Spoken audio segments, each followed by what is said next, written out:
Nail biter of a finish, 67-61. Now they face off against another Texas team, the Baylor Bears, right here on KHOU 11, Saturday. For the Bears, it's their first time to the Final Four since 1950. Jason Bristol has 3 things you need to know about this Texas matchup. It's been a long time. 37 years for the Cougs, 71 for the Bears. And right now, here's 3 other things to know about this Baylor-Houston matchup in the Final Four. I'm Jason Bristol. It's the first time 2 schools from Texas have faced each other in the national semifinals. However, these 2 used to meet regularly in the old Southwest Conference. It's also a matchup of father versus son. Houston has assistant coach Alvin Brooks. His son, Alvin III, is an assistant coach for Baylor. And finally, what about the All-Americans?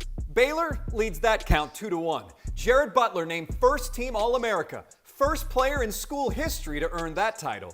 Baylor also has Davion Mitchell named to the 3rd team. Houston has Quentin Grimes, also a 3rd-team All-American. And those are 3 other things you need to know about this Houston-Baylor matchup in the Final Four.